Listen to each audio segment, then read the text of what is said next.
Okay. Isulat mo yung animals. Spelling ng animals. Dance.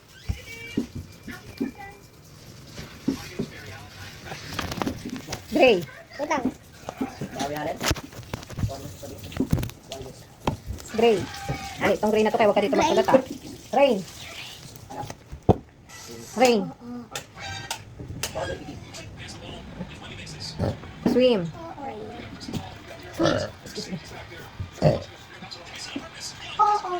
Happy. Happy. Happy. Ha. Happy.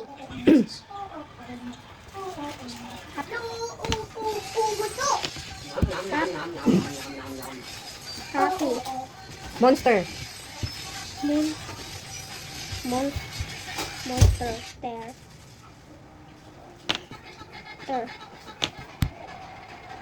Dark. Dark.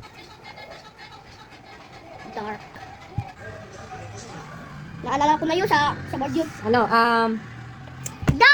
father. Father. Sunod, mother.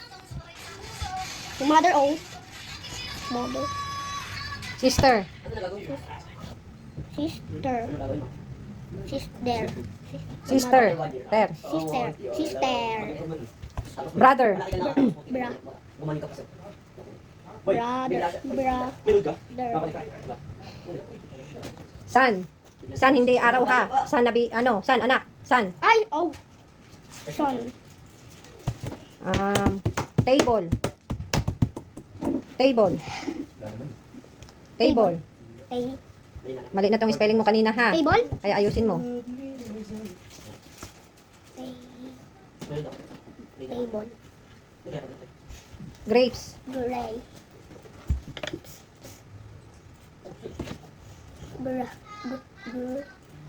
Grapes. Gray.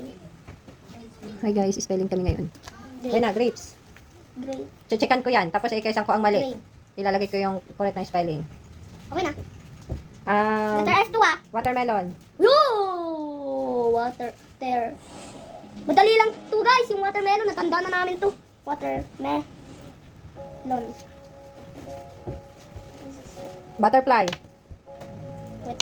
Butterfly.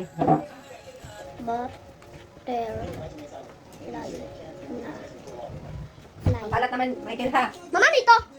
Mama, tama ba to? Butterfly. Hindi ko muna titignan. Mamaya ko Sige, go, go, go. Butterfly. Tapos na. Sunflower. Oh. Sunflower. Sunflower. F. Bahala ka. Tapos, Sunflower. Okay na. Oh, sige, checkan ko na. Sik na. Kulit lang. Kulit lang na eh. Mama. Mama, sinede. Ito. Malagay mo doon. Check tayo guys ng ginawa ni Kuya Matthew. Nice. Lucas. Paano? Ang dami niyang mali sa school. Animal. Dance, mali pa rin. Dapat sabi ko si S na naman ang ginawa mo. Yung rain. Kasi sabi ko lang sa'yo ng rain, di ba? Ba't hindi mo na naman inano? Rain. A yan o. A. Tapos ya, I. that's it. Swim. Happy. Monster. Mouster yan eh. Happy. Happy. Monster. Ano to? Letter 8? S yan. Dark. Father. Mother. Sister. Brother mo. Oh. Son. Table mo. Mali. Okay lang yan. Grapes. Malito. Malito. Ang grapes. Ah! Yan. Grapes. Grapes. Watermelon. Tapos? Butterfly. Hindi. F dapat yun. Ganyan. Wala ka Ilan naman. na? 1, 2, 3, 4, 5, 6, 7, 8, 9, 10. Oh! 10 lang. Over 10. 10 over 10. Alright. 10 over 10 lang. 1, 2, 3, 4, 5, 6, 7, 8, 9, 10, 11, 12, 13, 14, 15, 16, 17. Ilan ka? 1, 2, 3, 4, 5, 6, 7, 8, 9, 10. 10 over 17. Hala! So, mali ka. Mali siya ng 7. Oh, bakit dapat nasa school ka, hindi mo nasasagutan? Ha? Hindi ka na naman kasi nag-iisip siguro doon. Baka basta ka na lang gawa ng gawa. Hindi mo muna pinag-iisipan kung ano yung gagawin mo. Bukas na Hindi ka yata nakikinig kay teacher eh. Hindi nakikinig ako. Hindi ka na naman yata nakikinig kay teacher, no? Tuloy mo. Promise, may papakita ako sa iba. Tama ko. Pero isa lang yung mali ko. Ito. Tapos yung sopa. Mati, Matics, matics. Anong matics? Ah, Alis na. bye-bye. Bye-bye.